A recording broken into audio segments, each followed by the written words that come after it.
हरीश जी शुरुआत करें। Most welcome. नमस्कार। एबीपी गंगा के महाधिवेशन में आप सबका स्वागत है। उत्तराखंड में चुनाव नजदीक हैं। चुनाव से पहले प्रदेश में तमाम सियासी गहमागहमी जारी है और इस बीच एबीपी गंगा उत्तराखंड की राजनीति के सबसे बड़े मंच पर है। महाधिवेशन लेकर उत्तराखंड में मौजूद हैं और हमारे साथ हरीश रावत साहब मौजूद हैं, पूर्व मुख्यमंत्री और प्रदेश में कांग्रेस के खेवनहार। हरीश जी, आपका स्वागत है एबीपी गंगा में। बहुत अच्छा लगा जी। और सबसे बड़ी बात यह है, एबीपी गंगा के महाधिवेशन में पार्टिसिपेट करने के लिए जरा बड़ा कलेजा चाहिए। हरीश जी ये बताइए कि चुनाव नजदीक आते हैं तो नेताओं के चेहरे पर चिंता की लकीरें दिखाई देती हैं, लेकिन आपके चेहरे की चमक रोज बढ़ रही है। कौन सी क्रीम लगा रहे हैं आजकल, बताइए। आप जैसे एकाध लोग गोदियाल जी रोज मेरे घर पर भेज दें जो मेरे चेहरे की चमक की जिक्र करें तो फिर तो मुझे लगता है मैं रियली जवान हो जाऊंगा। नहीं, ये आपने जो जवानी की बात की, आपका मुकाबला जवान मुख्यमंत्री से है, वो युवा मुख्यमंत्री हैं। हाँ, लेकिन लोगों के शरीर जवान हो सकते हैं, जरूरत है विचार जवान होने चाहिए।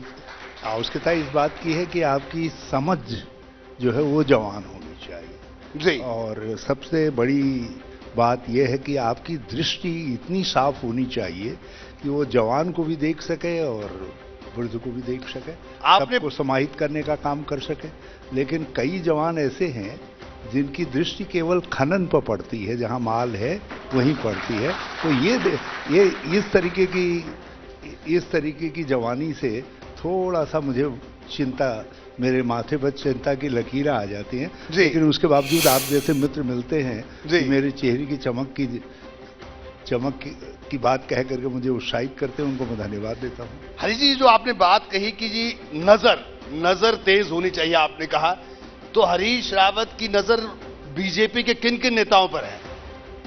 अब नजर तो बहुतों में है, लेकिन कुछ लोग जो है गड़बड़ सिंह हैं, तो इसलिए जरा सा डर लगती है, उनसे नजर हटानी पड़ती है। वैसे नजर तो मेरी बहुत सारे लोगों पर है और ऐसा नहीं है कि नहीं, अभी मंच पर बीजेपी में भी कई अच्छे लोग हैं, काबिल लोग हैं, चाहे वो कोई हमारे वहां से गया हुआ हो। संभावना अच्छा, बता दीजिए। अच्छा, लेकिन वो अच्छे लोग यदि कुछ एकाध बुराई को पीछे की तरफ को फेंक दें तो देखिए, नहीं तो हर एक भाई कैसे अच्छे हैं या बहुत अच्छे हैं? नहीं, बता दीजिए, ये बात बता दीजिए। राज्य को हमेशा अच्छे लोगों की जरूरत पड़ेगी और यदि कहीं और भी हैं, मैं कहता हूं दोनों पार्टियों के सिस्टम से बाहर भी हैं, तो हम तो उनकी भी सराहना करना चाहेंगे, क्योंकि हमारा ऑब्जेक्टिव आखिर ये है कि एक अच्छा राज्य बनाना है, उन्नतशील राज्य बनाना है और 21वीं सदी का एक कॉम्पिटिटिव स्टेट बनाना है। जी। अब आपको आज के युग में ऐसा नहीं है कि कोई अंगुली पकड़ करके खड़ा कर देगा, दर्शाने को कोई कुछ दर्शाए।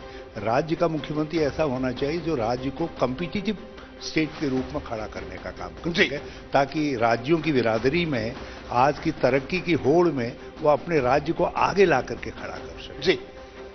रावत साहब, ये बताइए, जो अच्छे लोगों की बात की, ये आरक भाई भी यहीं बैठे हैं, तो ये उस फहरिस्त में कौन से नंबर पे आते हैं? जो आपने कहा कि अच्छे लोगों की पे भी नजर है आपकी, यदि तो उस सूची में कौन से नंबर पर है, बताइए। मैंने ये सब बता दिया तो फिर लोग मुझको हरीश रावत नहीं कहेंगे। भाई, ये बात आपने जबरदस्त कही। देखिए, इस बात पर आरक भाई भी मुस्कुरा गए। कुछ बोल दीजिए रावत साहब, आज तो कुछ बोल दीजिए। ऐसा है, वो यदि वो कहीं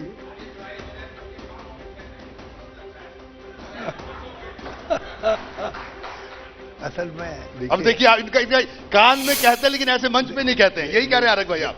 देखिए, यदि मैंने तारीफ कर दी जी तो मेरी तारीफ कई लोगों के लिए महंगी भी पड़ जाती है, तो मैं अपने छोटे भाइयों को बचा करके रखना चाहता हूं ताकि मेरी तारीफ का उनको नुकसान न उठाना पड़े। अच्छा, आप चाहते हैं कि उनको बचा कर रखना चाह रहे हैं?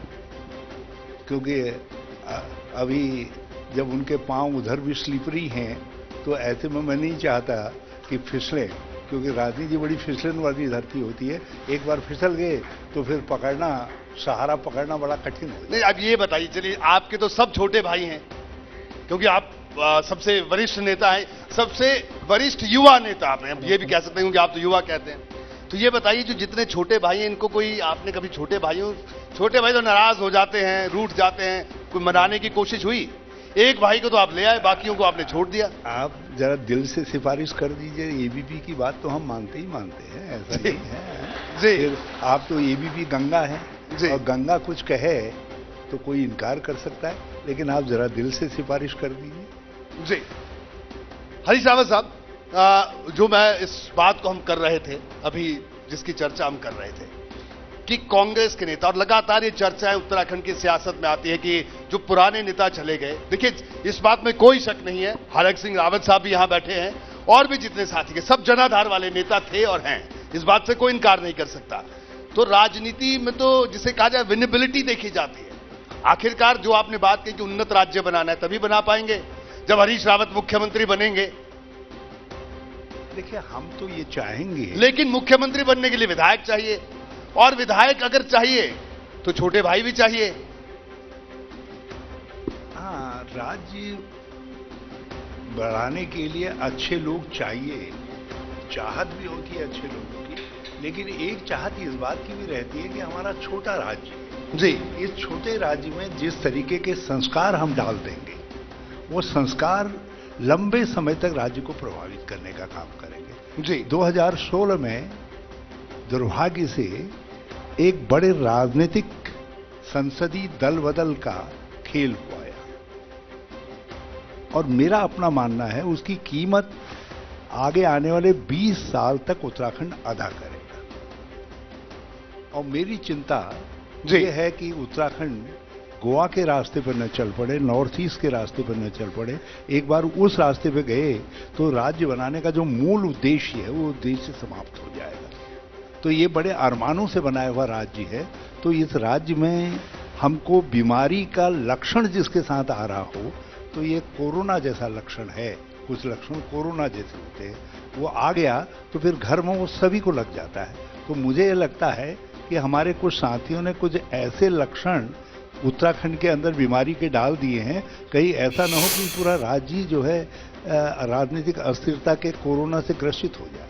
और तो लेकिन डॉक्टर हरीश रावत के पास तो दवाई है उस कोरोना को ठीक करने की, ऐसा माना जाता है उत्तराखंड में। देखिए अभी तो आपने देखा ना, इसमें कहा जाता है कि कोरोना ग्रस्त को जरा सा दूर रखिए करके, तो अभी तो मुझको यही सबसे सरल दवाई दिखाई देती है कि जो कोरोना ग्रस्त हैं उनको दूर रखा जाए। चलिए हरीश रावत साहब, मैंने आपसे पहले भी कई बार आपसे जब भी बातचीत हुई, मैंने बार बार जिक्र किया 2016 का, लेकिन देखिए अब हम 22 आने वाला है, अब छोड़िए पुरानी बात होगी, लेकिन आज सब लोग बैठे हैं, पूरा प्रदेश देश इस वक्त आपको एबीपी गंगा पर लाइव देख रहा है। वो मार्च 2016 में क्या हुआ था उस रात, आज बता दीजिए। देखिए दिल की बात।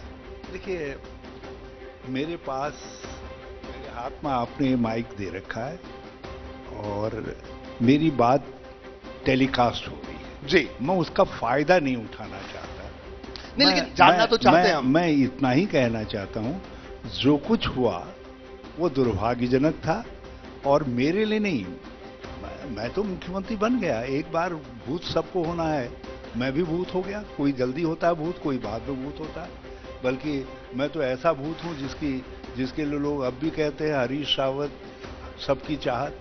तो ये चाहत बना रहना ही भूत के लिए बड़ा भारी कॉम्प्लीमेंट है। लेकिन मुझे चिंता राज्य की है, मुझे अपनी छोटी सी विधानसभा की जो संसदीय प्रणाली है उसकी चिंता है। मगर कभी अवसर आएगा तो मैं आपके साथ शेयर करूंगा कि क्या हुआ। लेकिन हकीकत यह है कि जो कुछ हुआ वो हरीश रावत के लिए कम दुर्भाग्यजनक हुआ, वो राज्य के लिए ज्यादा दुर्भाग्यजनक हुआ।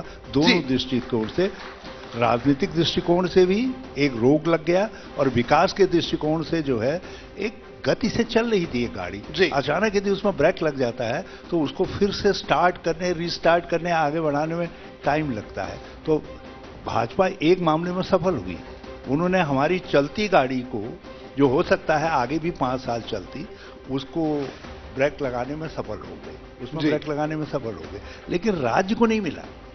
मुझे 3 महीने अपना बजट खोजना पड़ा जो विधानसभा ने पारित किया था। और मैं उत्तराखंड पहला राज्य है जिसने 2 बार अपना एक ही वित्तीय वर्ष में बजट पास करने का काम किया। मैं अनुपूरक बजट की बात नहीं कर रहा हूं, सप्लीमेंट्री बजट की बात नहीं कर रहा हूं। मैं मूल बजट को हमको 2 बार पारित करना पड़ा। एक बार जब पारित किया था तब सुप्रीम कोर्ट ने कह दिया वेल इन ऑर्डर है, लेकिन उसके बावजूद भी जो है गवर्नर कहते थे मैंने राष्ट्रपति को भेज दिया, राष्ट्रपति कहते थे होम मिनिस्ट्री को भेज दिया। मैं 3 महीने चक्कर लगाते रहा, बजट नहीं मिला। और उसका परिणाम क्या हुआ जी, जो सैकड़ों योजनाएं हमने लेआउट की थी वो योजनाएं सारी जो है रुक गई, नहीं इंप्लीमेंट हो पाई। और जो इंप्लीमेंट हुई वो आधी अधूरी हुई। जो आज उत्तराखंड के अंदर अधूरी विकास योजनाओं का एक जाल दिखाई देता है वो सारा उसी का परिणाम था। राव साहब, मैं आगे सवालों के सिलसिले को बढ़ाऊंगा, लेकिन इसी से जुड़ा एक छोटा सवाल। मेरे बाद जो लोग आए जी, उन्होंने उनको अपनी जिम्मेदारी नहीं समझा, लेकिन उसमें राज्य का खर्च हो गया। वो आधी अधूरी योजनाएं जो है आज भी इंतजार कर रही हैं कि कोई आएगा। अच्छा, मतलब कोई क्या आएगा, कांग्रेस आएगी तो पूरा करेगी, नहीं करेगी, नहीं आएगी कांग्रेस तो वो अधूरी रह जाएंगी। तो हमारे पास तो एक चुनावी एजेंडा भी है ये, जिसको गोदियाल जी कितना इस्तेमाल करेंगे मैं नहीं जानता, लेकिन अधूरी योजनाएं सरकारें आती हैं। हमसे जो पहली हमारी सरकार थी, 1-2 निर्णय ऐसे थे जो बड़े भारी निर्णय थे राज्य के लिए, लेकिन मैंने अंदाज लगाया, मैंने कहा यदि हम इनको रोकते हैं तो क्या दुष्परिणाम होगा। जी, जब मुझे लगा कि दुष्परिणाम होगा तो मैंने माइनर अल्टरेशन के साथ उन योजनाओं को क्रियान्वित किया। इसलिए किया कि राज्य का हित उसमें था। अब यहां क्या हो रहा है, एक पार्टी आ रही है, वो अंधाधुंध लास्ट मिनट बैटिंग, जैसे आजकल हमारे मुख्यमंत्री जी आंख बंद करके बैटिंग कर रहे हैं, बॉल आ रही है नहीं आ रही है, बल्ला घुमा दे रहे हैं, तो उस स्टाइल में बल्ला घुमा दिया। अब क्या है, दूसरी सरकार आएगी, आप एक गलत उदाहरण बना करके गए हैं पहले कि आपने ऑनगोइंग स्कीम्स को बंद कर दिया। पर हरीश जी, आपकी सरकार ने भी ऐसी बल्ला घुमाया था, अगर मुझे नहीं, हमने कभी ऐसा नहीं किया। आपने कांग्रेस जिसने जो कहा, जिसने जो मांगा आपने वो दिया। कांग्रेस, एक बात आप याद रखिए, कांग्रेस स्वभाव से ही नहीं, आचरण पूरे अपने कार्यकरण से भी शाकाहारी है। भाजपा केवल शब्दों में शाकाहारी है, बाकी घोर मांसाहारी है। ये बिल्कुल राजनीतिक विद्वेष की भावना से काम करते हैं। एक उदाहरण मैं बताना चाहता हूं, सौभाग्य से उनके वरिष्ठ मंत्री यहां पे बैठे हुए हैं और बड़े बुद्धिमान व्यक्ति हैं जो है, मैं उनके सामने इस बात को कह रहा हूं, उत्तराखंड जैसे राज्य में जहां दूर दूर छिटके हुए गांव हैं, वहां कोई मुख्यमंत्री ये हिम्मत करेगा कि मेरे गांव मेरी सड़क योजना को बंद कर दे। हमने एक मेरे गांव मेरी सड़क योजना प्रारंभ की, जिसमें एक ही साल के अंदर 296 या 286 सड़कें क्रियान्वित हुई, वो बंद भी गई। और जब मैं गया तो मेरे बाद आने वालों ने उस योजना को बंद कर दिया।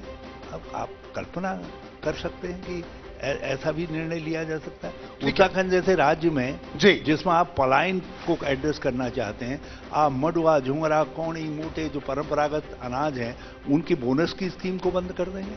ठीक है हरीश जी, अब मेरे सवाल पे आइए। मैंने आपकी पूरी बात सुनी। मैंने जिस व्यक्ति के साथ उस योजना को क्रियान्वित किया था, मैं उस व्यक्ति से यदि मेरी बात सुन रहे हो और समझ रहे हो तो उनसे अपील करना चाहूंगा कि मडुआ बोनस योजना, मडुआ मतलब मोटे अनाज, उत्तराखंडी परंपरागत अनाज की जो बोनस की स्कीम थी, उसको बंद करके भाजपा ने पाप किया या धर्म किया, वो व्यक्ति अपने मन में निर्णय कर ले, ठीक है, सोच ले और निर्भीकता से उस बात को कहे।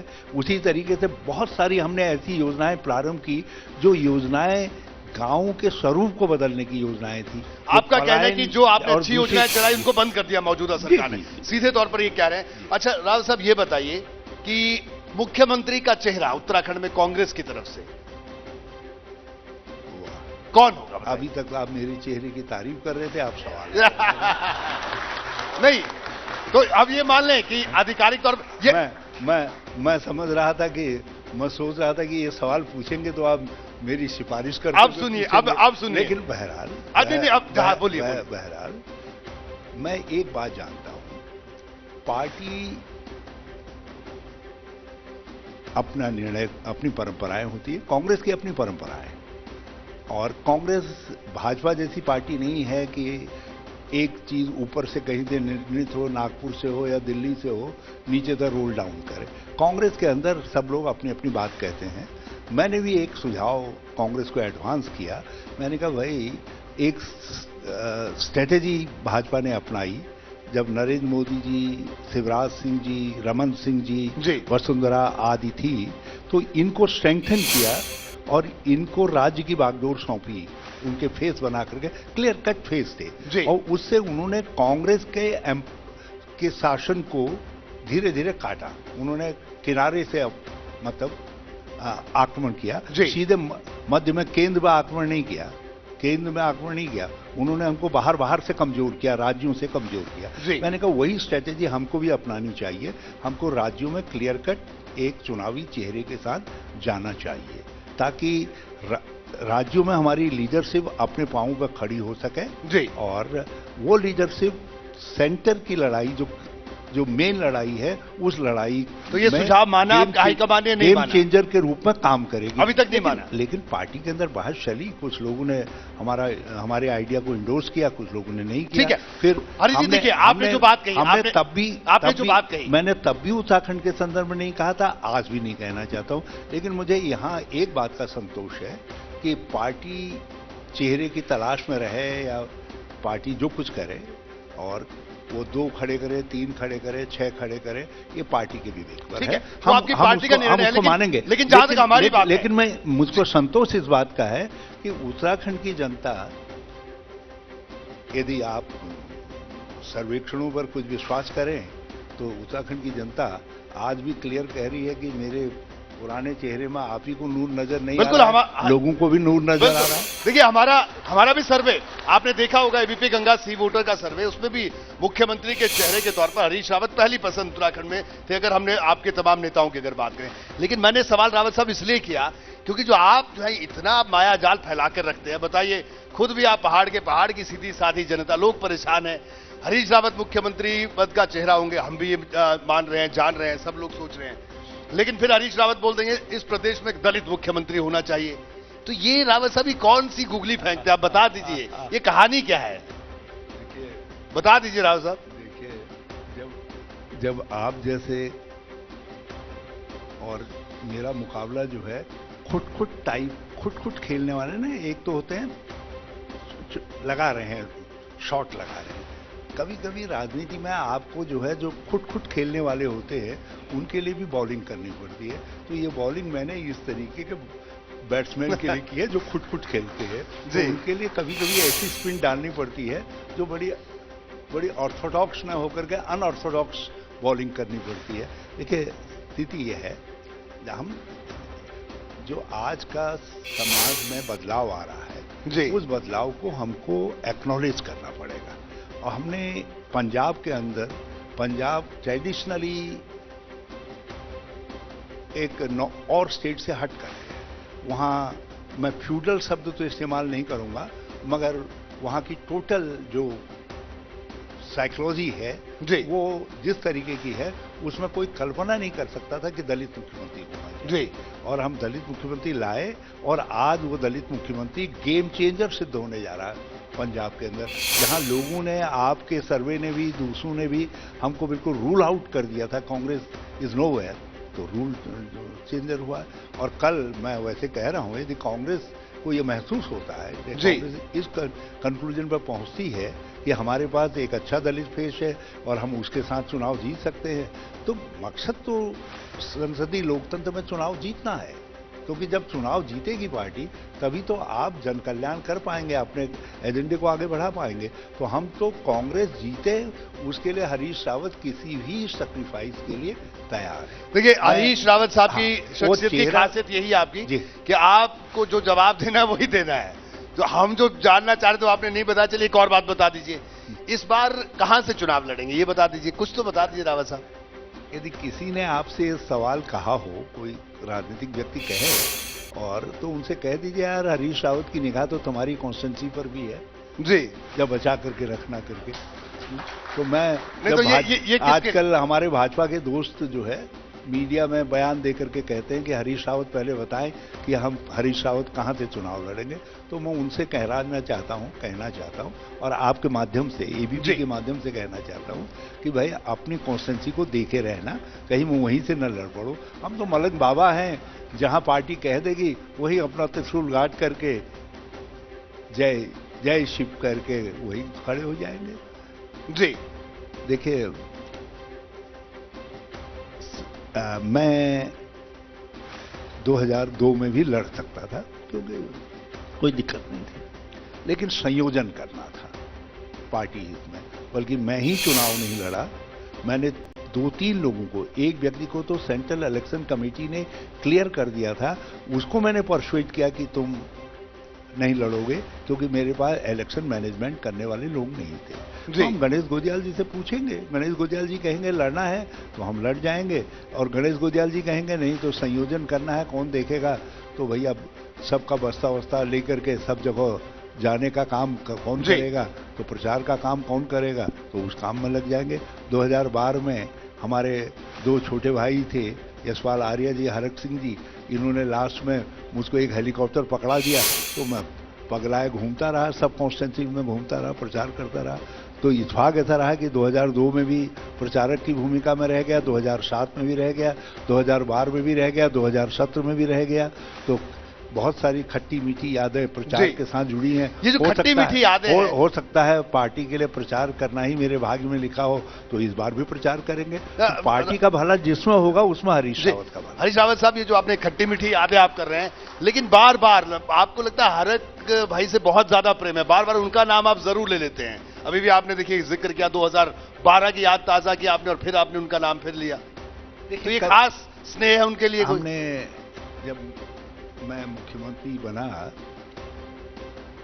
तो बहुत सारे ऐसे लोगों का आकलन किया जो राज्य के दशा को बदलने में, राज्य की स्थिति में एक बड़ा परिवर्तन लाने में सहायक हो सके। और मैं इस बात को एडमिट करूंगा, मैं इस समय दोषों की बात नहीं कहूंगा क्योंकि इत्तेफाक से वो सामने है, मैं कटु बात को अलग रखना चाहूंगा जी। लेकिन जिन 5-7 लोगों का मैंने मूल्यांकन किया कि वो उत्तराखंडियत को आगे बढ़ा सकते हैं, इस राज्य के चेहरे को जिस रूप में ढालने का सपना राज्य आंदोलनकारियों ने देखा था, उत्तराखंड के सामान्य लोगों ने देखा था, उसमें से एक हरक सिंह भी, क्योंकि मैंने बहुत तीखी मिर्च लगा दी है तो उसमें एक गुड़ की डली में ये पेश कर रहा हूं। चलिए, एक और सवाल ये कि उत्तराखंड कांग्रेस, और आप जानते हैं मेरे इस कहने का बड़ा गहरा अर्थ है जी। नहीं, मैं समझ गया जी। ये छोटा मोटा सर्टिफिकेट नहीं है जी। तो हरक भाई से मैं कमेंट लूंगा, लेकिन थोड़ी देर बाद लूंगा। लेकिन आप मुझे ये बताइए हरीश जी, उत्तराखंड में कांग्रेस की अगर बात करें तो आज से करीब 2 महीने पहले तक या 3 महीने पहले तक 2 चीजों की हेडलाइन बनती थी। एक तो हरीश रावत के दौरे, हरीश रावत के उपवास या दौरे, और दूसरा उत्तराखंड कांग्रेस की गुटबाजी। गणेश गोदियाल साहब को आपने अध्यक्ष बनाया, आपकी पार्टी ने, आप सब लोगों ने, उनको आपने एक बड़ा चुनौतीपूर्ण कार्य दिया। हालांकि वो सबसे समन्वय बना रहे हैं, पूरे प्रदेश का दौरा कर रहे हैं, लेकिन ठीक चुनावों से पहले क्या आपको लगता है अब पार्टी की वो गुटबाजी खत्म तो नहीं हुई होगी, लेकिन क्या वो नियंत्रण में है? देखिए, हम एक लोकतांत्रिक पार्टी है, हमारी पार्टी के अंदर चीजों को लेकर के अप्रोच में भिन्नता हमेशा रही है, और एक बार यदि पार्टी ने फाइनली कोई अप्रोच तय कर दी तो सब लोग उस पर चल पड़ते हैं। तो इसलिए ये कहना कि कांग्रेस के अंदर हरीश रावत की बात को सब इंडोर्स करेंगे, ये संभव नहीं जी, और ये होना भी नहीं चाहिए। ये डेमोक्रेसी के विकास के लिए अच्छा नहीं। लेकिन रावत साहब, मुझे ये बताइए, भाजपा में आज लोकतंत्र खतरे में दिखाई देता है, वो इसलिए दिखाई देता है क्योंकि उसमें आंतरिक लोकतंत्र नहीं है, और कांग्रेस के अंदर आंतरिक लोकतंत्र है।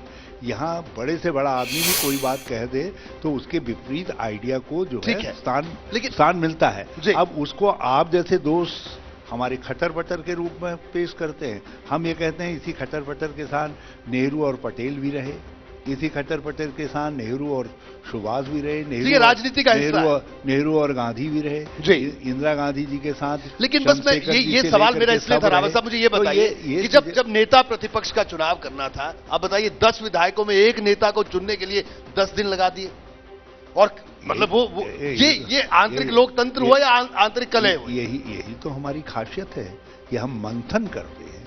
तो मंथन, ये तो बहुत खतरनाक मंथन आपने किया 10 दिन तक। ये तो बात है कि आप क्रांतिकारी मंथन। आपको यदि दूध को जल्दी डाइजेस्ट करना है, अपने शरीर में उसका असर जल्दी देखना है, तो आपको फेंटना पड़ता है। आपको ख्याल, आपको देखा होगा आपकी दादी माँ, जी बिल्कुल, माता जी जो है खूब फेंट करके यूं गड़बड़, जी जी, सब गड़बड़ करके जी, तो आपको दूध देती थी। इसलिए देती थी कि उससे पाचन बढ़ता था। तो हमारी पार्टी के अंदर भी जो मंथन होता है, उस मंथन के बाद चीज जो है सुस्वादु बन करके निकलती है। तो आप उसमें खटपट न देखिए, उसमें उससे क्या आगे गुण पैदा हो रहा है उसको देखिए। हरीश रावत साहब, ठीक है, आपकी भारतीय जनता पार्टी से सीधी लड़ाई है, लेकिन जो आम आदमी पार्टी उत्तराखंड में है और उनका कहना है कि वो लोग भी अपनी उपस्थिति दर्ज करवाएंगे, तो आम आदमी पार्टी को किस तरह से आप उत्तराखंड में देखते हैं? क्या चुनौती मानते हैं उनको? देखिए, मैं किसी राजनीतिक दल के लिए, वो राजनीतिक दल हैं और एक राज्य का संचालन भी कर रहे हैं, मगर वो एक म्युनिसिपल, दिल्ली की म्युनिसिपल मेंटेलिटी है ना। एक म्युनिसिपैलिटी तो है, बड़ी म्युनिसिपैलिटी है दिल्ली, लेकिन एक वहां का मुख्यमंत्री सुबह कार उठाता है तो शाम को लौट करके अपने घर सारे सब जगह परिक्रमा करके आ सकता है। अब उत्तराखंड के अंदर एक गाड़ से दूसरे गाड़ तक, और यदि सल्ट और गुजरू की इस भाषा में बात करें तो वो उनसे जब पूछो फला गांव कहां पे है, वो कहेंगे एक लतड़ाक में। वो लतड़ाक 5 किलोमीटर की भी हो सकती है, 10 किलोमीटर की भी हो सकती है, एक पूरा दिन भी लग सकता है। तो यहाँ तो गाड़ गधेरे, मैं 55 साल से इन गाड़ गधेरों की परिक्रमा कर रहा हूं और अब भी इन गाड़ गधेरों को नहीं समझ पाया। तो एक राजनीतिक दल जो सरकार बनाने का दावा करके आ रहा है, वो इस उत्तराखंड को कैसे समझ पाया होगा इतने कम दिनों में? और बिना समझे आप कह रहे हैं हम सरकार बना देंगे, कुछ चीजें कह देंगे। तो इस राज्य के लोगों के विवेक के साथ इतना बड़ा मजाक कि एक राजनीतिक दल 1 साल के अंदर आए और कहे मैं सरकार बनाने का क्लेम कर रहा हूं, या मैं सरकार बनाने के क्लेम के साथ चुनाव लड़ रहा हूं, तो ये यहाँ के लोगों के विवेक के साथ, मैं अपने उत्तराखंड को जितना समझता हूं, उत्तराखंड उनसे ये अपेक्षा करेगा कि अगले 10 साल वो उत्तराखंड की ठीक से परिक्रमा करें, और जब समझ लेंगे उत्तराखंड को, तब उनके क्लेम पर उत्तराखंड का भी विचार कर सकता है। लेकिन अभी 10 साल तक कोई विचार करेगा उत्तराखंड, ये मुझे नहीं लगता। रावत साहब, एक बात बताइए, अगर हम, आपने, ठीक है, लोकतंत्र की बात हमने की, आपने आंतरिक लोकतंत्र की बात की अपने पार्टी के, ठीक है, डेमोक्रेसी है, स्वाभाविक सी बात है, चुनाव हो रहे हैं, तमाम चीजें, लेकिन ये बताइए कि उत्तराखंड में 5 साल कोई मुख्यमंत्री, चाहे आपकी पार्टी में भी यही स्थिति रही, भारतीय जनता पार्टी में भी यही, लेकिन जो स्थायित्व है ये क्यों नहीं है, बताइए। देखिए, आप इस मामले में दोनों पार्टियों को इक्वेट नहीं कर सकते। कांग्रेस ने राजनीतिक स्थायित्व को हमेशा प्रश्रय दिया। मैं अपना कार्यकाल पूरा किया, मैंने जब अपनी लीडरशिप से पूछा कि मुझे कुछ दिक्कतें आ रही हैं और मैं चाहता हूं मैं पहले चुनाव में जाऊं, उन्होंने कहा नहीं, आप पूरा कार्यकाल करिए और काम करिए। हम नहीं चाहते कि पार्टी से कहा जाए कि पार्टी जो है मिडवे चुनाव में चली गई, और सबको मालूम है कि वो निर्णय हमारे लिए राजनीतिक रूप से शायद ज़्यादा मुफीद होता, लेकिन पार्टी अपने ऊपर दीर्घकाल के लिए एक अंगुली नहीं उठाना चाहती थी। राजनीतिक अस्थिरता भाजपा ने दी। भाजपा ने पहले मुख्यमंत्री का 1.5 साल का कार्यकाल रहा होगा, 2 मुख्यमंत्री दे दिए, दूसरी बार भी 2 मुख्यमंत्री दे दिए, अब के 3 दे दिए, बल्कि चौथा मुख्यमंत्री भी तैयार हो गया था। वो तो हमारी डर से जो आज वाले मुख्यमंत्री हैं वो बच गए, नहीं तो 3 मंत्री कोप भवन में चले गए थे और बदलाव की हवाएं चल पड़ी थी कि तीसरा भी बदला जा रहा। दूसरे को तो बेचारे को ये पता ही नहीं चला कब उसकी शादी हुई, कब उसको विधवा घोषित कर दिया गया, तब सब जो है। तो ये भाजपा का कल्चर है। हमारे वहाँ एक बार एक 5 साल के कार्यकाल में 2 मुख्यमंत्री आए। जो पहले मुख्यमंत्री थे उनको पार्टी ने विफलता के लिए दंडित किया, उनको मुख्यमंत्री पद से हटाया गया क्योंकि वो केदार त्रासदी को एड्रेस करने में फेल रहे थे, तो इसलिए उनको दंडित किया गया। और जब मैं इधर को मुख्यमंत्री के लिए क्लेम स्टेक करने यहाँ आ रहा था तो सोनिया जी के पास मैं गया। सोनिया जी ने कहा, हरीश तुमको एक दायित्व सौंपने जा रहे हैं, यदि आप मुख्यमंत्री होते हो कल तो आपको केदार के सारे घाव मिटाने हैं, पूरा पुनर्वास करना है। Rehabilitation and reconstruction is your only responsibility, this is expected from you, इसको आप डिलीवर करो। तो ये इतना हमारी लीडरशिप पे ये असर था कि केदार हमारी एक बड़ी विफलता के रूप में दिखाई दे रहा है। और मैं ये कहूँगा, मैं उस समय अपने सब मंत्रीगणों को भी उसमें सम्मिलित करता हूँ जो आज दूसरी तरफ चले गए, मैं उनको भी एक क्रेडिट देता हूं। हम लोगों ने मिलजुल करके एक इतिहास बनाया। 1.5 साल के अंदर दुनिया के इतिहास की इतनी बड़ी त्रासदी, दुनिया के इतिहास में इतनी बड़ी त्रासदी नहीं आई कभी जितनी केदार की त्रासदी थी। जितना बड़ा भूभाग जो है ध्वस्त हो गया था बिल्कुल पूरी तरीके से, सारी व्यवस्थाएं चौपट हो गई थी। और 1.5 साल के अंदर हमने सारे ध्वंस को मिटाया, घाव भरे और पूरा पुनर्वास किया।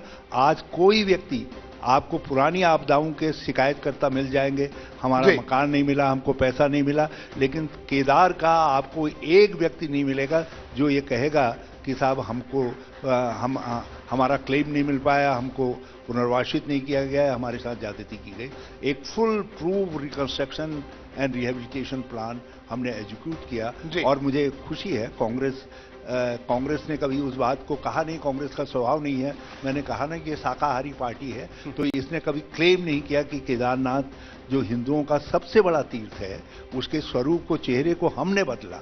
लेकिन मैं आज कहना चाहता हूं, जितना श्रेय उसको बदलने में हरीश रावत को जाता है उतना ही हरक सिंह रावत को भी जाता है। आज वो बीजेपी में है, लेकिन भाजपा को इसका कोई श्रेय नहीं जाता है क्योंकि उन्होंने हमारे इस प्रोसेस में, भाजपा एज ए होल ने अड़ंगे डालने की कोशिश की। हमने जो कदम उठाए उन कदमों पर शंका प्रकट करने की कोशिश की।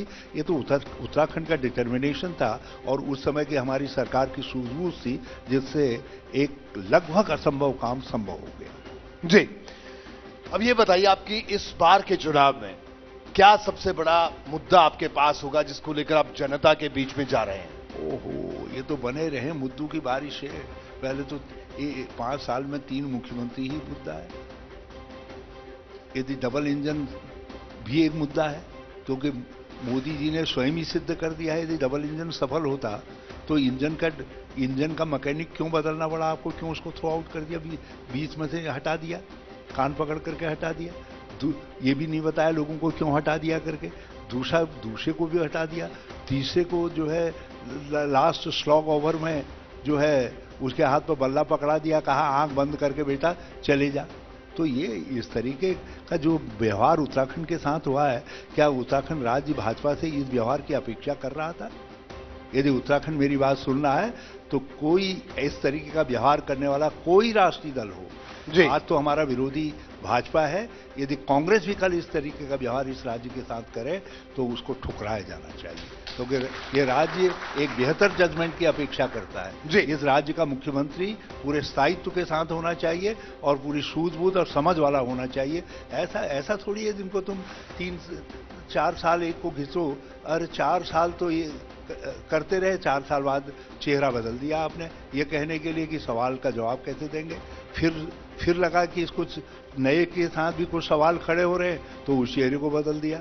मुझे तो डर है कि भाई भाजपा के कुछ लोग यदि होशियार होंगे अपना क्लेम अभी विड्रॉ नहीं करेंगे, बनाए रखेंगे, कहीं ऐसा ना हो लास्ट में ये समझें कि ये खनन वनन आदि जो सवाल हो रहे हैं इनके कारण ये चेहरा भी बदलने लायक हो गया है, कुछ एंटी इनकम्बेंसी के सवाल ज़्यादा गहरे हो रहे हैं तो इनको बदल दे। चौथा मुख्यमंत्री आते आते जो है चुनावकालीन मुख्यमंत्री ना आ जाए, चुनाव कराने वाला मुख्यमंत्री ना आ जाए। तो ये भाजपा का जो ये एटीट्यूड रहा है ये मोस्ट कंडेमेनेबल है। ये आपका कहना सबसे बड़ा मुद्दा। दूसरा मुद्दा, इस राज्य के अंदर विकास और विकास के साथ सारा अर्थतंत्र घूमता है। मैंने इस राज्य के अंदर, हमारी सरकार ने 2 अचीवमेंट हैं।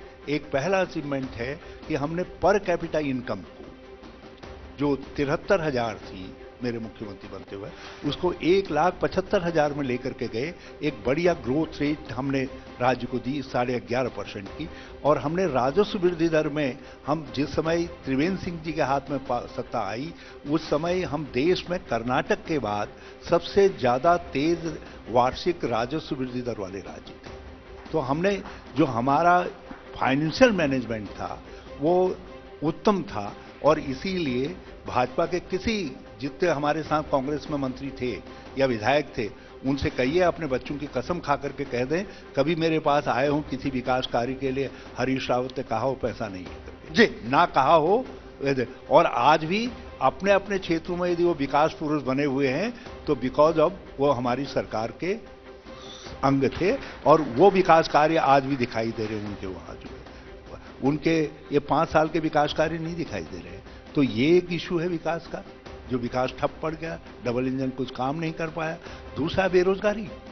आज देश के अंदर, यदि भारत दुनिया के अंदर सर्वाधिक बेरोजगार वाला देश हो गया है, तो उत्तराखंड देश के अंदर सर्वाधिक बेरोजगारी वृद्धि दर वाला राज्य हो गया। हम 1.5% की वार्षिक वृद्धि दर थी बेरोजगारी की जिस समय सरकार से हटे, और आज वो बढ़ करके कभी 23% हो जा रही है, कभी 33% हो जा रही है, कभी 11% हो जा रही है। गवर्नमेंट जॉब्स जी, पहली बार इस उत्तराखंड जैसे राज्य के अंदर 9,000 से ज्यादा पद मृत घोषित किए गए। कोई मुख्यमंत्री, मुझे ये करना पड़ता तो मैं मर जाना बेहतर समझता, बजाय अपने नौजवानों की आकांक्षाओं को मरने देने के। उनकी आकांक्षाएं मर गई, 9,500 लोगों की, उनके पद आपने छीन लिए। ये कैसे हो सकता है? क्या ये मुद्दा नहीं है? कोरोना काल के अंदर क्या कुछ हुआ? कोरोना काल के अंदर आप जरा अंदाज लगाइए, जिस तरीके से कुंभ में टेस्टिंग घोटाला हुआ है, ये कोई साधारण बात है? देश के अंदर मृतकों की वृद्धि, जो औसत था देश में, हम दूसरे नंबर पर थे। उत्तराखंड छोटा सा राज्य, हम यहां अपने लोगों को सुरक्षित जीवन नहीं दे सके। जो भी स्वास्थ्य मंत्री थे, जो भी उस सिस्टम को देख रहे थे, यदि मैं मुख्यमंत्री होता तो मैं अपने स्वास्थ्य मंत्री को सैक कर देता, कहता नहीं, स्वास्थ्य मंत्री, तुमने हमारे राज्य को कलंकित कर दिया है। दूसरे नंबर की ज्यादा मृतकों की संख्या उत्तराखंड के अंदर रही, ये स्थिति रही। इसके बाद और क्या क्या चीजें आपको बताएं? भ्रष्टाचार। अब मुझे ये बताइए रावत साहब, एक चीज आप ये बताइए कि देखिए, भारतीय जनता पार्टी को मैंडेट दिया प्रदेश की जनता ने, स्वाभाविक सी बात है, अच्छा बहुमत दिया, तो 5 साल सरकार चलाने के लिए बहुमत दिया। ठीक है, उन्होंने मुख्यमंत्री के चेहरे बदले, चलिए मान लिया, विधायक दल का फैसला हुआ, हालांकि फैसला हाईकमान का आया, जो भी हुआ, लेकिन त्रिवेंद्र सिंह रावत, तीरथ सिंह रावत और पुष्कर सिंह धामी, इन तीनों में आप किसे बेहतर मानते हैं? अगर प्रदेश के लिहाज से आप कहा जाए, मतलब तीनों में कौन आपको लगा कि नहीं ये कंपैरेटिवली ठीक थे आपकी नजर में? वैसे मेरे तीनों भाई जो हैं दिखने में भी स्मार्ट थे, खूबसूरत थे, अच्छे थे, तो मुझे तो तीनों प्यारे लगते हैं, क्योंकि तीनों अपने अपने तरीके से भाजपा के ध्वस्तीकरण में सहायक बने हैं। हाँ, अपने अपने तरीके से योगदान दे गए हैं। गणेश गोदियाल जी का और प्रीतम सिंह का रास्ता सरल बना करके गए हैं, तो मुझे तो उनको तीनों को बराबर तरीके से कॉम्प्लीमेंट करना पड़ेगा। ये खनन के जरिए कर रहे हैं। आज भ्रष्टाचार का हालत यह है, पोस्ट आर ऑन सेल इन उत्तराखंड। मैं इस बात को दावे के साथ कह रहा हूं, मैं हर मुकदमा झेलने के लिए तैयार हूं। कोई आकर के कह दे पोस्ट आर ऑन सेल, लोगों को जो है, कई विभाग हैं, मैं नाम क्या क्या लूं, नाम लेता हूं तो कभी कभी रावतों पर ही नाम अटक जाते हैं, तो लोग कहेंगे हरीश रावत तो हर रावत के खिलाफ है करके, तो इसलिए नाम नहीं ले रहा हूं। लेकिन समझ रावत भी रहे हैं और गैर रावत भी है, सब समझ रहे हैं कि कौन है करके। पोस्ट आर ऑन सेल, लोगों से कहा जा रहा है 1 लाख रुपया तो ये पद मिलेगा, वसूलियां हो रही है सामूहिक रूप से, जो है। राव साहब, ये आरोप तो कांग्रेस की सरकार पर भी लगते थे जब कांग्रेस की सरकार थी, नहीं कि एकदम रेवड़ियों की तरह सब कुछ बांट दिया। कांग्रेस की सरकार में बिल्कुल आरोप, हमने सिस्टम बनाया, हमने इसीलिए अधीनस्थ सेवा चयन आयोग बनाया, हमने मेडिकल बोर्ड बनाया भर्ती के लिए, हमने एजुकेशन के लिए भर्ती बोर्ड बनाया, हमने यहाँ तक कि प्राविधिक शिक्षा बोर्ड जो पहले वो करता था उसको हमने लीगल स्टेटस दे करके रखा, ताकि लोगों को पारदर्शी तरीके से नौकरियां मिल सकें। आप हम पर यह आरोप लगा सकते हैं कि कांग्रेस के लोगों ने उपनल आदि में, लेकिन उपनल एक सॉल्यूशन था। और मैं आज वो व्यक्ति मेरे साथ नहीं है, मेरी पार्टी में नहीं है, लेकिन मैं उस व्यक्ति को डिफेंड कर रहा हूं एक तरीके से, क्योंकि उपनल के लोगों को लगा करके जो लोग उस समय एक सिस्टम बना हुआ नहीं था, यूपीएससी पब्लिक सर्विस में काम कर नहीं पा रहा था, तो उस कमी को पूरा करने के लिए उपनल का माध्यम निकाला गया, उपनल का माध्यम निकाला गया। हाँ, ये जरूर है कि उपनल के लोग और ये हमारे जो क्या थे गेस्ट टीचर्स, ये लोगों ने मेरी सलाह नहीं मानी, कुछ हमारे दोस्तों ने उनको भड़का दिया, नहीं तो मैंने उनका मैकेनिज्म निकाल दिया था। आज वो सब स्थायी होते, आज सब स्थायी होते। आगे भी मुझे मौका मिलेगा तो मैं उन सबके सपनों को पंख लगाऊंगा। लेकिन हकीकत यह है कि इस राज्य के अंदर जो है इस समय जो स्थिति है वो स्थिति चिंताजनक है। और मुझको कई ऑफिसर कहते हैं कि साहब निशंक के समय में भी ऐसा नहीं हुआ था, श्री निशंक जी के समय में, जो आज हो रहा है, जो आज हो रहा है। यही है तो ये सरकार हमको किस ओर लेकर के जा रही है उत्तराखंड को, वो गंभीर चिंता का विषय है। एक भ्रष्टाचार का ऐसा रोग दे करके जा रही है जो कैंसर के रूप में परिवर्तित होगा और उत्तराखंड की लोकतांत्रिक और विकास की परंपराओं को, यहाँ की संस्कृति को नष्ट कर डाले। ठीक है राज साहब, ये बताइए कि प्रियंका गांधी उत्तर प्रदेश में वो लगातार प्रचार भी कर रही हैं और उन्होंने कहा कि महिलाओं को टिकट देने की उन्होंने बात की, 40% टिकट दे देंगे। तो ये उत्तराखंड के रावत भी कुछ ऐसा सोच रहे हैं या नहीं? उन्होंने हमारे वहां कहते थे जहां नारी की पूजा होती है वहीं देवता वास करते हैं। तो उत्तराखंड में होगी पूजा या नहीं? उसके बाद आधुनिक 21वीं सदी का एक नारा, मैं लड़की हूं लड़ सकती हूं, ये दे करके जो है प्रियंका जी ने मेरा सर मेरे लिए तो बच्ची के समान है, क्योंकि उनके पिताजी हमारे हमउम्र थे दोस्त। तो उस बच्ची ने एक ऐसा मंत्र दिया है जो हमारी महिलाओं के लिए सोच में और 21वीं सदी में महिलाओं के बढ़ते हुए कदमों के लिए एक मैग्नेट का काम कर सकता है। तो ये कदम उत्तराखंड में बढ़ेंगे या नहीं, मैं ये जानना चाह रहा हूं। ये फॉर्मूला उत्तराखंड में लागू होगा या काश ऐसा हो जाए, काश ऐसा हो जाए। और मैं कहता हूं कौन करेगा बताइए? आप यहाँ हैं, गणेश गोदियाल साहब यहाँ बैठे हैं, देखिए कई हरीश रावत यहाँ अध्यक्ष हैं, और बताइए। आप किसी पद पर होते हैं, कई जंजीरों से बंधे हुए होते हैं। आपकी पहली जंजीर तो है आपको सरकार के लिए बहुमत जुटाना है, जिताऊ वाला। कई और जंजीरें होती हैं तो उन सब से बंधे हुए होते हैं। लेकिन मैं फिर भी सोचता हूं कि रिस्क मुझी को लेना पड़ेगा। कुछ न कुछ हम अपनी बच्चियों को, जहां वो अच्छा लड़ने की स्थिति में होंगी, उनको जरूर लड़ाएंगे। हम अच्छा लड़ सकने वाली महिला से ये नहीं कहेंगे कि तू जीतेगी नहीं जीतेगी, हम उसको ट्रायल देने का काम करेंगे जी। और नौजवानों पे भी ये फॉर्मूला है, नौजवानों के लिए भी फॉर्मूला है। हम उनके लिए तुम जीत सकते हो ये बात नहीं कहेंगे। वो फॉर्मूला हरीश रावत पर लागू होगा, गोदियाल पर, हमारे समकक्ष पुरुष समाज पर होगा, लेकिन महिलाओं के लिए और लड़कों के लिए, युवाओं के लिए हम ये उनसे सवाल नहीं करेंगे तुम जीत सकते हो नहीं। इवैल्यूएशन करेंगे, यदि वो अच्छा लड़ सकते हैं, जैसा प्रियंका जी ने कहा मैं लड़की हूं लड़ सकती हूं, तो हम इसको मोटो मान करके आगे बढ़ने की कोशिश करें जी। देखिए, भारतीय जनता पार्टी की अगर बात करें, डबल इंजन की सरकार की बात करते हैं और डबल इंजन का चुनाव प्रचार, प्रदेश के नेता भी हैं, केंद्र से तमाम नेताओं के स्टार प्रचारकों की लंबी लिस्ट है। तो कांग्रेस की तरफ से क्या ऐसे नेताओं की लिस्ट कौन कौन प्रचार करेगा? क्योंकि उस लिहाज से कांग्रेस कमजोर दिख रही है। अब क्या कहेंगे इस पर?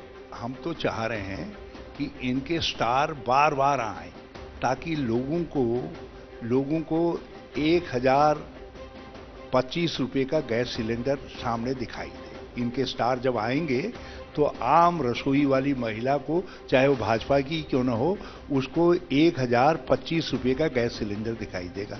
उसको 200 रुपया लीटर का खाने का तेल दिखाई देगा। उसको जो है महंगी दालें दिखाई देंगी, महंगी सब्जियां दिखाई देंगी। बाप को जो है ऐसा स्टार प्रचारक दिखाई देगा जिसने उनके बच्चों के भविष्य को, देश के अंदर इस समय 2.5 करोड़ सरकारी पद रिक्त हैं, 2.5 करोड़, जिसमें आर्मी भी है। आप यकीन करेंगे उत्तराखंड में ये सैन्य धाम की बात कर रहे हैं और सैनिकों के घरों की मिट्टी लेकर के आ रहे हैं। 3 साल से यहाँ आर्मी की भर्ती नहीं हुई है, पैरामिलिट्री फोर्सेस की भर्ती नहीं हुई है। सैनिकों के बच्चों के साथ अन्याय और उनके घर की मिट्टी ला करके अपने माथे को तिलक चमकाने की कोशिश कर रहे हैं। तो लोग इस बात को समझते हैं। जब जब इनके स्टार आएंगे ये दिखाई देगा, और जब हमारा स्टार आएगा तो उसके साथ ये दिखाई देगा ये लोकतंत्र के लिए लड़ रहा है, ये लोकतंत्र की रक्षा के लिए आज सब कुछ कर रहा है, और उन सवालों को उठा रहा है जो विपक्ष को उठाने चाहिए, क्योंकि आखिर विपक्ष का भी तो कुछ धर्म है।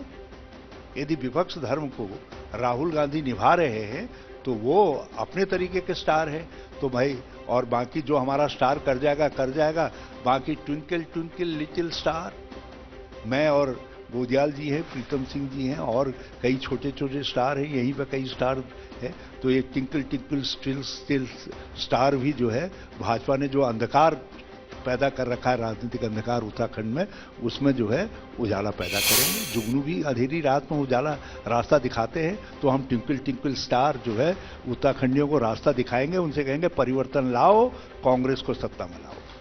ठीक है रावत साहब, ठीक है, आप लगातार प्रचार कर रहे हैं, दौरे कर रहे हैं, लेकिन अगर हम आपकी पार्टी से जो नेता भारतीय जनता पार्टी में गए, वजह कोई भी रही हो, देखिए राजनीति है, चलिए तमाम बातें हैं, लेकिन मैंने पहले भी कहा कि वो सब लोग ऐसे थे जिनका जनाधार था, जो अपने इलाकों में जिनको स्नेह करते थे। तो क्या ऐसे नेताओं की कमी कांग्रेस में नहीं हो गई है, जो बड़े चेहरों की अगर प्रदेश की बात करें? नहीं, मैं उनको शुभकामना देता हूँ, भाजपा को सुशोभित करें, वहां तरक्की करें। मैं तो बल्कि उनको कभी कभी उत्साहित भी करता था, खट्टे अंगूर कह करके। अब वो जंप करते ही नहीं थे, तो मैं क्या करूं? और मैं तो चाहूंगा कि वो जंप करें और जहां हैं वहां तरक्की करें। तो अच्छा लगता है यदि हमारा कोई बेटा या कोई भाई जो है कहीं दूसरी परिस्थितियों के अंदर अच्छा कर रहा है, तो हम कहेंगे हमारे स्कूल से निकला हुआ है, हम उसके सहपाठी रहे हैं या उसके सहचर रहे हैं, तो इसलिए वो अच्छा करें, भाजपा को महिमा मंडित करें, उसकी गरिमा को बढ़ाएं, राज्य की सेवा करें। लेकिन मैंने अपने दिल की बात आपको बता दी, मैंने पहले भी इसको सार्वजनिक रूप से कहा है कि कुछ लोग ऐसे हैं जिन लोगों में समता है, और मैं उनकी समता का आह्वान करना चाहूंगा, बशर्ते गलतियां सबसे होती हैं और व्यक्ति को दिल से कहना चाहिए कि मुझसे ये गलती हुई है, मैं उस गलती के लिए क्षमा चाहता हूं। और आए जो समतावान लोग हैं राज्य के लिए, हम उनके लिए कभी परहेज नहीं करते। तो मेरा जिस डंडे को लेकर के मैं बैठा हूँ रास्ते में, वो कंडीशनल है जी, वो ऐसा नहीं है कि मैंने बिल्कुल पक्का लगा दिया है, उसमें छेद रखा है, उसको आगे पीछे किया जा सकता है, लेकिन बशर्ते उसके लिए वो क्वालिफाई करे। तो शुरुआत कहां से होगी, आपकी तरफ से होगी या वहां से होगी? देखिए, इस समय मैं एक बात जानता हूं, हमारी बारी है। जो इस बारी में खेलना चाहता है तो उसको अर्जी तो यही लगानी पड़ेगी ना, गणेश गोदियाल टीम लीडर के पास लगानी पड़ेगी उसको।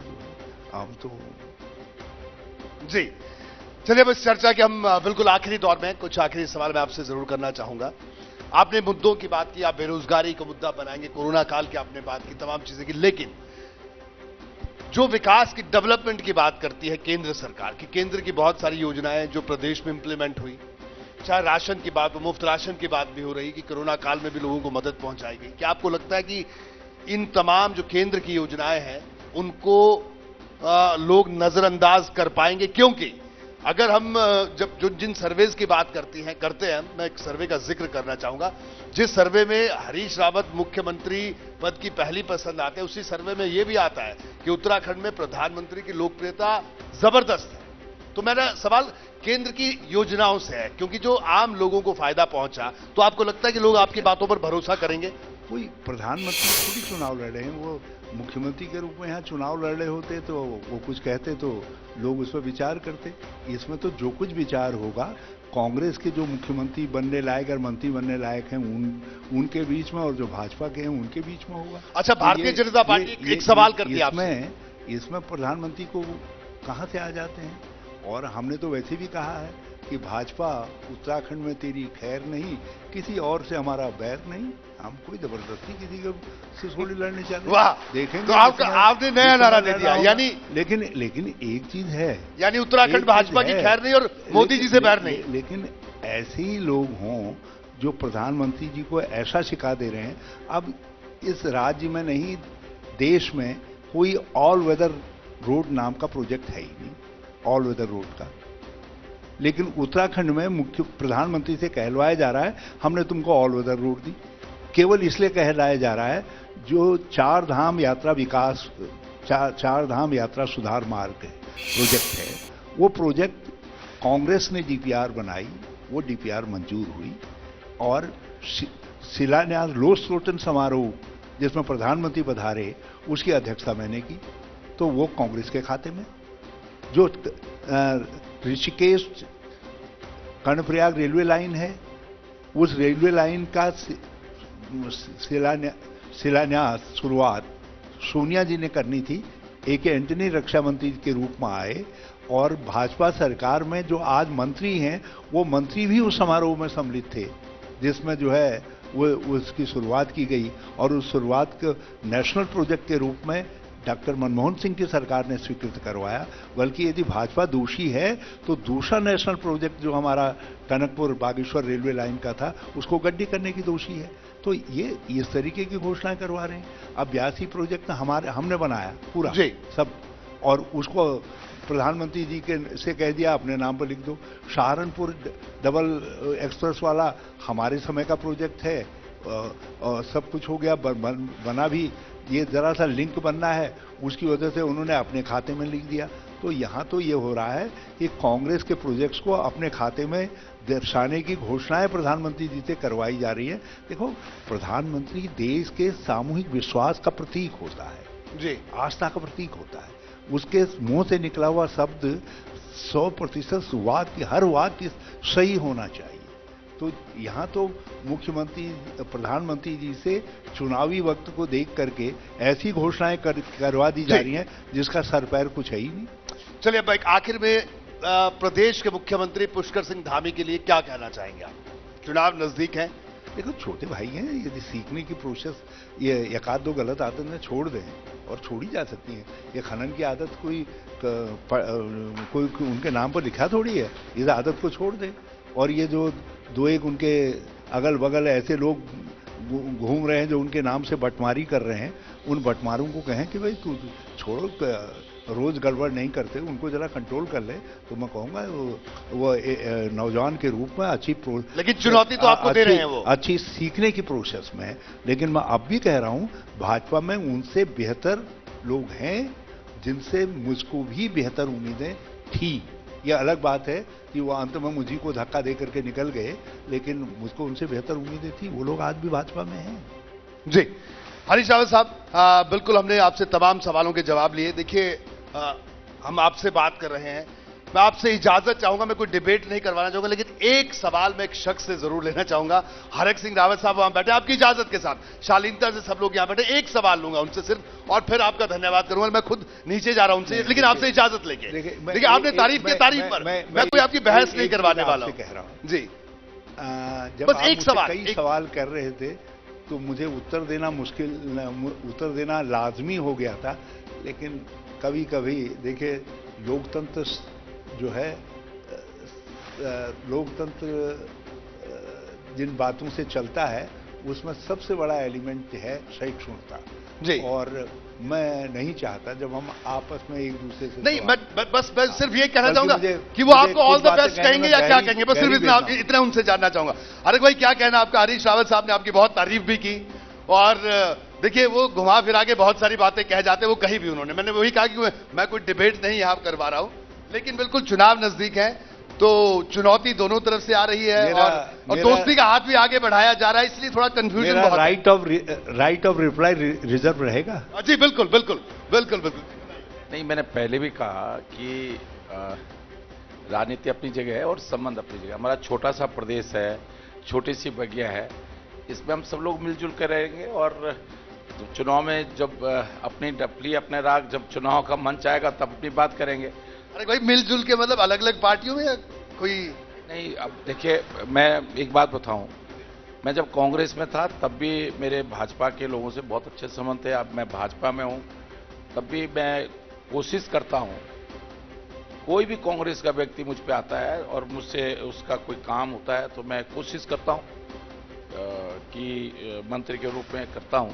तो और मैंने देखिए, हरीश राव जी से हमारे राजनीतिक मतभेद उसमें 2016 में हुए, लेकिन व्यक्तिगत रूप से देखो, मैं व्यक्तिगत रूप से राजनीतिक रूप में परिस्थितियां बनती हैं, कई बार ऐसी परिस्थितियां बनती हैं और मैं तो हरीश भाई को याद होगा 4 घंटा 10 बजे से लेकर रात के 2 बजे तक इस निर्णय लेने से पहले मैं एक दिन बैठा कि जिन मुद्दों पर मेरे मतभेद थे और लेकिन मैं उनको दोहराना नहीं चाहता हूं।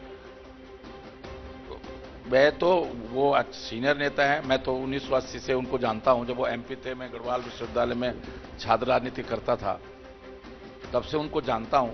वो हमारे प्रदेश के वरिष्ठ नेता हैं, मेरे बड़े भाई हैं और वो रिश्ता बड़े भाई का हमेशा रहेगा। देखिए, वो राजनीति पार्टियां हमारी अलग हो सकती, पहले मैं भाजपा में था, वो कांग्रेस में था, तब भी मैं उनकी उतनी इज्जत करता था। जब मैं कांग्रेस में और एक भाई, आपने बिल्कुल 2016 का जिक्र मैंने हरीश जी से भी किया था, उन्होंने थोड़ी सी बात बताई। आपने कहा कि क्योंकि राजनीति के किस्से बाहर आते हैं, हमें भी जो पता है कि आपने कहा कि आपने अपनी बातें रखी, लेकिन बड़े भाई ने छोटे भाई के मतभेदों को सुना ही नहीं, या क्या हुआ उस वक्त, या परिस्थितियां ऐसी थी? अब उस समय मैं एक चीज बताऊं, बताइए बताइए। सही बताइए, हरीश भाई की भी जिस तरह भी वो धामी जी के लिए सलाह दे रहे हैं, अगर उस समय मेरी वो सलाह उसमें हरीश भाई भी मान लेते तो शायद जो ये नौबत नहीं आती। वाह, क्या बात है। तो आपको लगता है ये स्थिति नहीं होती? अब उन्हीं के वो साथी आज उनको जो है तांत्रिक कह रहे हैं, मैं बहुत ज्यादा जिक्र नहीं करूंगा। चलिए, अब आखिर में क्या कहना चाहेंगे? चुनाव 22 का चुनाव नजदीक है, क्या कहना चाहेंगे हरीश रावत साहब को आप? देखिए, वो अपनी लड़ाई लड़ रहे हैं, ठीक है, अच्छा है। मैं तो सोचता हूं कि लोकतंत्र में दोनों पार्टियां कम से कम तभी प्रदेश तरक्की करेगा कि कांग्रेस और भाजपा उत्तराखंड में ये 2 पार्टियां दोनों ही मजबूत होनी चाहिए। लेकिन हरीश रावत साहब दावा कर रहे हैं कि हम जीतेंगे, आप हारेंगे। आप भी अपना दावा इनको बता दीजिए। अब मैं कुछ नहीं कह रहा हूं, क्योंकि हरीश भाई के दावे कई बार फेल हो जाते हैं, मेरे दावे नहीं फेल होते। वो हरीश भाई कह रहे थे कि हमको जनता सबक सिखा देगी। मैं तो 11,000 वोट से जीत के विधानसभा आ गया।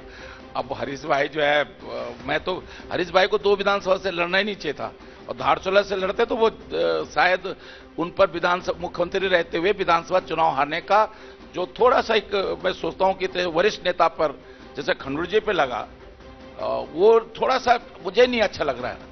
आपका शुक्रिया आरिफ भाई, आपने दिल खोलकर अपनी बात कही, और जो आपने कहा था कि राइट टू आंसर की आपने बात की थी। जी जी, अब आप बोलिए। देखिए, एक बात है हरीश जी, असल में एक बात इन्होंने एक बात का उल्हाना इन्होंने दिया कि आपने इनकी बात काश मान ली होती 2016 में। ये सलाह देने वाला व्यक्ति कि मुझे कहां से चुनाव लड़ना चाहिए था ताकि मैं जीत के आ जाता, वो दूसरी तरफ चला गया, सलाहकारी भाग गया तो क्या और रहा सवाल जो है, मतलब आपका कहना है कि सलाहकारी आपको छोड़ के चले। मैं हरीश भाई एक बात कहूंगा, हरीश भाई मैं कहूंगा, जब मैं विपक्ष का नेता था, मैं विदेश गया हुआ था, लौट के आया जब खंडूर जी दोबारा निसंख्य हट के मुख्यमंत्री बने, और जब मुझे पता चला कि खंडूर जी कोटद्वार से चुनाव लड़ेंगे, जबकि मैं तो कांग्रेस से था, लीडर ऑपोजिशन था, लेकिन मैं खंडूर जी के घर पे गया, मैंने खंडूर जी को मैंने कहा, साहब देखो, राजनीति अपनी जगह है, मैं आपका छोटा भाई हूं और मेरी सलाह है आपको कि आप कोटद्वार से मत चुनाव लड़ना। उस दिन तो उन्होंने मान लिया, बाद में लड़ गए चुनाव, क्या हुआ, हार गए चुनाव कोटद्वार से। तो और जब 2009 में मैं लीडर ऑपोजिशन था, अपोलो में हॉस्पिटल में एडमिट थे खंडूर जी, मैं उनको देखने के लिए गया, उन्होंने अपने सारे लोगों को बाहर कर दिया। मुझसे पूछा क्या होगा हरक सिंह जी, मैंने कहा हरक सिंह के रूम में बताओ, विपक्ष नेता कह हरक सिंह के रूम में बताओ, तो मैंने आप 5 सीटें हार रहे हो, पौड़ी सीट बचा लोगे तो मुख्यमंत्री बने रहोगे। नहीं मानी मेरी सलाह, तो मैं इसलिए कह रहा हूं, मैंने तो हरीश भाई को भी सलाह अच्छी दी थी, लेकिन अब उस समय मैं थोड़ा, जो आज वो कह रहे हैं कि सलाहकार भाग गया, उस समय उतना बड़ा सलाहकार नहीं था जो आज उनको तांत्रिक कह रहे, जो ज्यादा सलाहकार होते हैं। बस देखिए, उलाना इन्होंने कहा कि देखिए, जितना आप आज उन्हें बड़ा सलाहकार बता रहे हैं, उस वक्त आप मानने को तैयार नहीं थे, और इन्होंने कहा इनकी सलाह आपको मान लेनी चाहिए थी। देखो, उस समय भी मैं उनकी सलाह मान रहा था, और आज भी मैं वो धीरे से किसी से सलाह भिजवा दें कि मुझे कहां से लड़ना है, तो मैं उसको मान लूंगा। और भाजपा वालों को नहीं बताऊंगा, मेरे भाइयों ने बताई है करके। लेकिन जो उन्होंने कहा कि हमारे मतभेद इतने गहरे थे कि मैं इनके गांव में एग्रीकल्चर महाविद्यालय का इनके पिताजी के साथ शिलान्यास करके आया, और एक ही हेलीकॉप्टर में साथ आए, और जब ये दिल्ली से लौट करके आए तो सरकार तोड़ने वाले सौदागरों को साथ ही ले आए। तो ये है, ये देखो, ये सब राजनीति में सब होती हैं चीजें, उसको हम ध्यान में नहीं रखते। मगर मेरा सैद्धांतिक प्रश्न है और उस पर मेरे मन में आज भी किसी के लिए कोई कटुता नहीं है, बल्कि नहीं। अच्छा राव साहब, एक बात बताइए, देखिए बड़े दिल की बात हो रही है। मैं एक छोटी सी बात, जब ये सारा राजनीतिक घटनाक्रम हुआ तो क्या आपके मन में, देखिए मैं बड़े राजनीतिक सवाल नहीं है, एक मन में भाव तो आया होगा, गुस्सा तो आया होगा हरक सिंह रावत पर, आपको हरक भाई पर गुस्सा आया था? मैं उस दिन मैं बड़ा प्रसन्न था, क्योंकि मुझे लगता था कि ये घटनाक्रम हमारी सरकार की वापसी का गारंटी कर रहा है। और वो अलग बात है कि हमारे कुछ साथियों की सलाह विपरीत रही। यदि हम चुनाव में चले जाते तो उस घटनाक्रम के बाद तो हम जीत रहे थे और ये कांग्रेस की लैंडस्लाइड विक्ट्री होती। हमारे विधायक टेम्पटेशन नहीं छोड़ पाए 4-6 महीने का, लेकिन कष्ट के समय में जो विधायक साथ थे, मुझे उनकी बात माननी पड़ी। लेकिन अब ये नहीं है। मैं हरक सिंह जी को एक बात का धन्यवाद देना चाहता हूं कि वो चाहे भाजपा में है, मांसाहारी पार्टी में है, मगर शाकाहारी पार्टी के सहिष्णुता के गुण नहीं छोड़े हैं। बहुत सारी बातें ऐसी थी जो अप्रिय थी, लेकिन उसको उन्होंने 16 के बाद आप दोनों के बीच में कोई संवाद हुआ उसके बाद? मैंने कहा जितनी सहजता से उन्होंने सुना, उसकी मैं जरूर तारीफ करना चाहूंगा और मैं चाहूंगा ये हाउस भी उसके लिए उनके लिए ताली बजाए।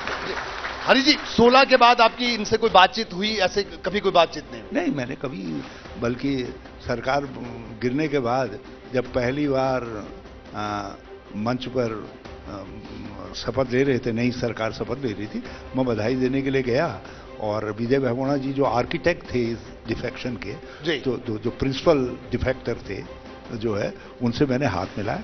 मैंने कहा तुमने गुरु, मैंने कहा बड़ा झटका दिया हमको।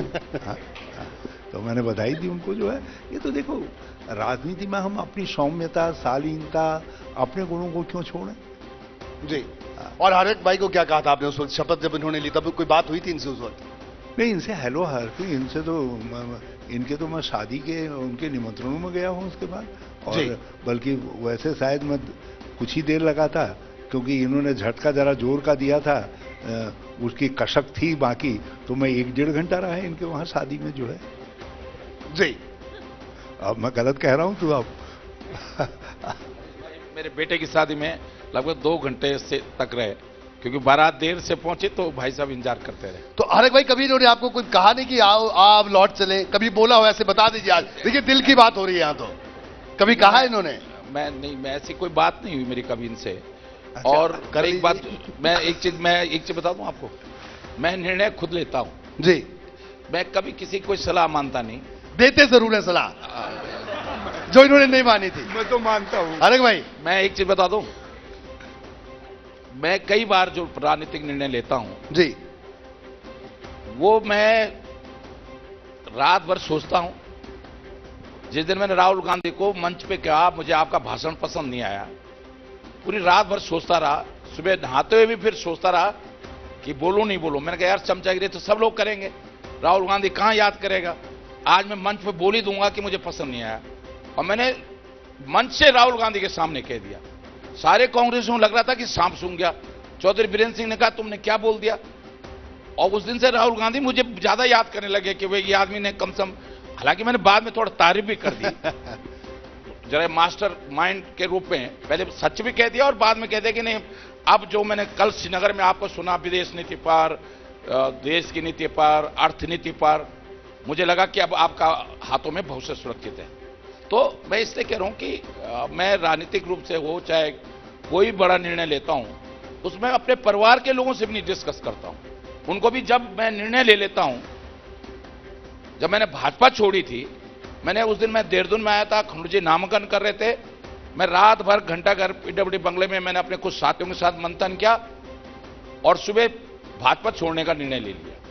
तो मैं इसलिए कह रहा हूं कि उसमें मैं सलाह, किसी की सलाह नहीं मानता हूं। जब अभी कुछ विचार कुछ चल रहा है हरक भाई या नहीं? मैं देखिए, मैं ठीक हूं, जाऊं ठीक हूं। मैं अच्छा नहीं लग रहा हूं क्या आपको? नहीं, आप तो हमें बहुत अच्छे लगते हैं, आप भी अच्छे लगते हैं और हरीश रावत साहब भी अच्छे लगते हैं।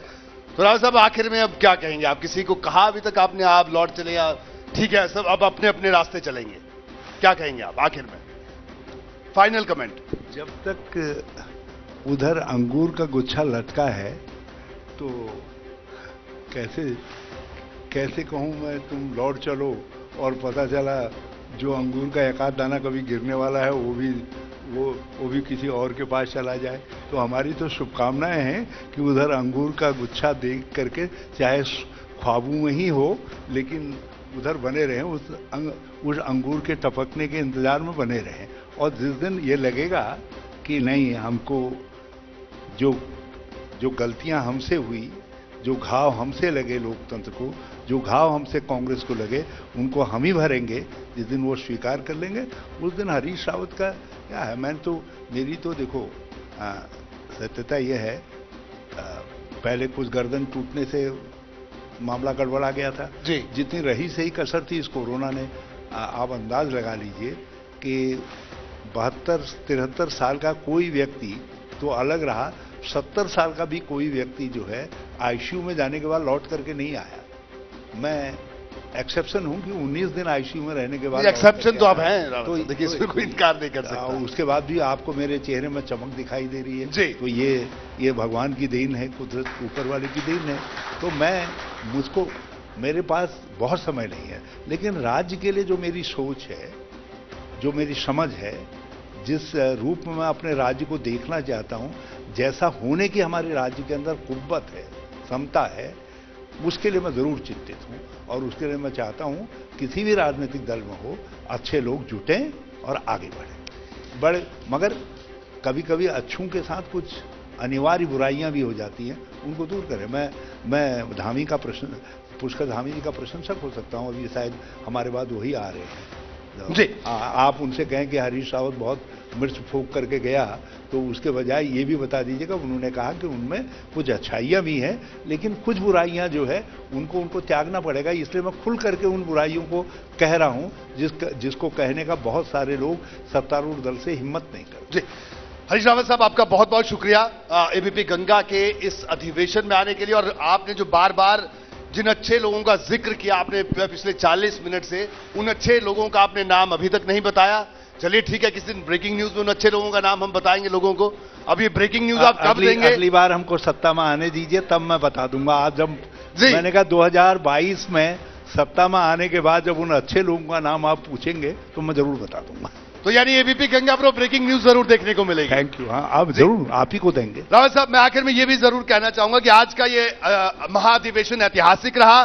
देखिए, उत्तराखंड की सियासत में हरक सिंह रावत साहब भी यहां थे, हरीश रावत साहब भी यहां थे, दोनों ने अपने दिल की बात कही। यही शायद उत्तराखंड की सियासत की एक खूबसूरती भी है, जो खूबसूरती बरकरार रहनी चाहिए। तो फिलहाल इतना ही, दीजिए इजाजत, नमस्कार।